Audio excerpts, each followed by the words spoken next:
Hello, welcome to my tassel tutorial for today. My name is Lindsay. Welcome to Nevermore Creations.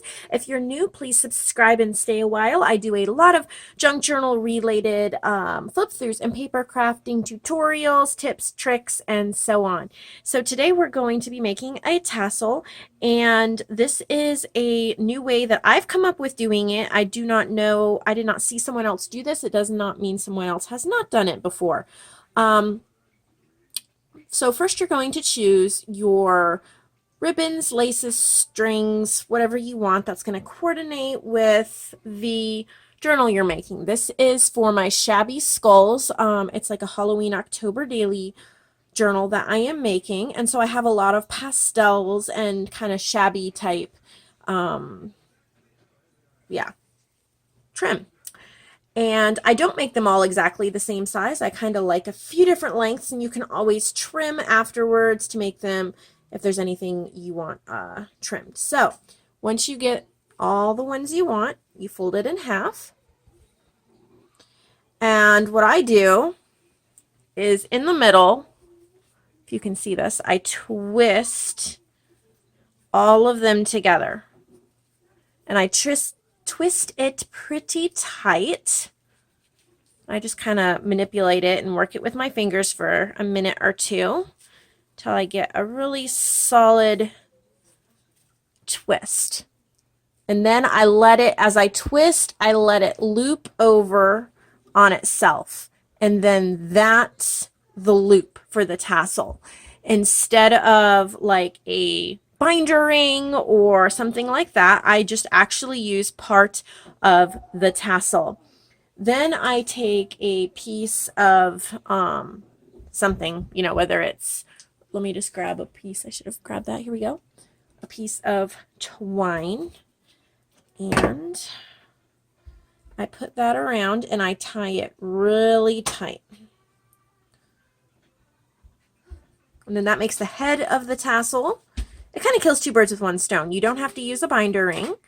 Actually, I think it kills three birds with one stone, because not only do you not have to use a binder ring, it coordinates perfectly with your tassel because it is part of your tassel. And so I'm tying this around here. I said it killed three birds with one stone, and now I can only remember two of them. So yeah, such is my life. Okay. And then I tie it at least 3 times to keep it super secure. There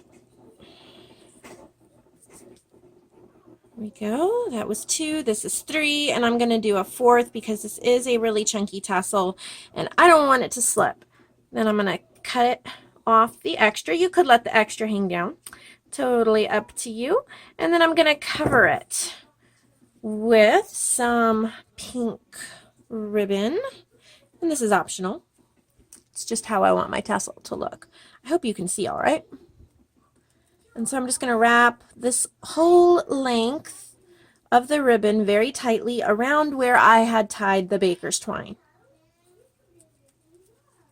And in the back of the tassel, I'm going to take, I plugged in my hot glue gun and I'm hoping it is hot enough. It is. Okay.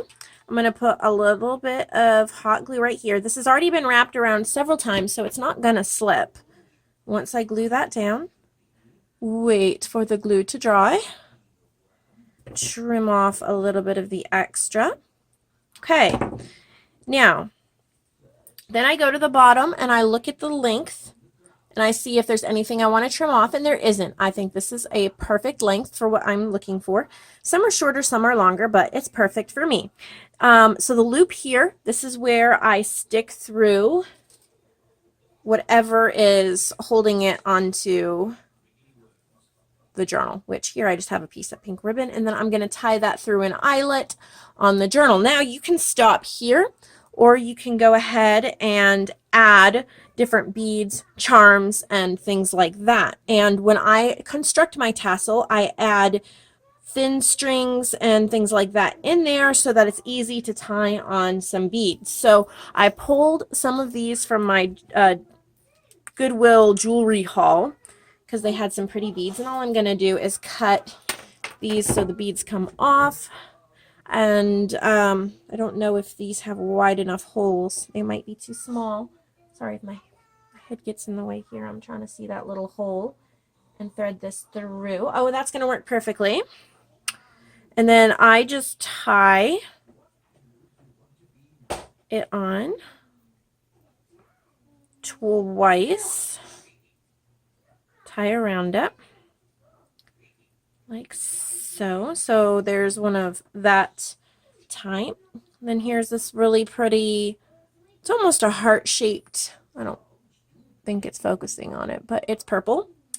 And I'm looking for the hole on that one. That seems like a pretty decent sized hole as well. So I'm going to thread it through. Well, maybe not. Sometimes you've got to cut to get a clean end to put in there. Okay, so I got that through. And again, I'm going to tie twice. I hope you can, I'm getting out of frame here. I hope you can see what I'm doing. If not, that's why I'm talking you through it. My fingers get in the way. All right, so there, that one's tied on. I made this little shabby skull charm. This is from Digital Collage Club, and then this is a token piece from that game haul I did like a week or so ago. And then I punched a hole and I added some glossy accents, and then I kind of like smushed the glossy accents a little bit so it looks kind of vintage and distressed. And that hole, since it's punched, I should be able to thread it through this piece of thread and tie it on right here and here. And sorry if there's a lot of background noise. Okay, I'm going to see if there's anything else I want to add or if just those three are good. We have that one, that one, that one. I'm thinking maybe we want to add another one. I have these little pink beads, and they have quite a wide hole. I found if they have too thin of a hole, I usually can't get it through. I can't get that one through, though. The other thing that's really nice to do is if you have flat back, I don't know what these are called, embellishments. Little roses, they're flat back. I choose a piece of lace or trim or ribbon, and I add a little bit of hot glue to part of it, and then I add that on just for extra effect there. And I think what I'm going to do is put a couple down there. The same, I'm going to take 3 of them, and then every other square down from that one. I hope I'm in frame, and I'm barely in frame. Here we go. Just doing my own thing. You guys can't see it. And then one more down here. And I think that's good for the tassel. Let's see. Okay, perfect. I love it. So here you can see this bead hanging that we added. You can also see in here the little flat backs we added to that trim. And over here you can see the little teeny purple bead that we added, and you can also see the skull charm. So that is ready now to be added to the journal. So I hope that just gives you another idea. There's a lot of amazing tutorials out there on how to do them, and I think we all do them a little bit differently.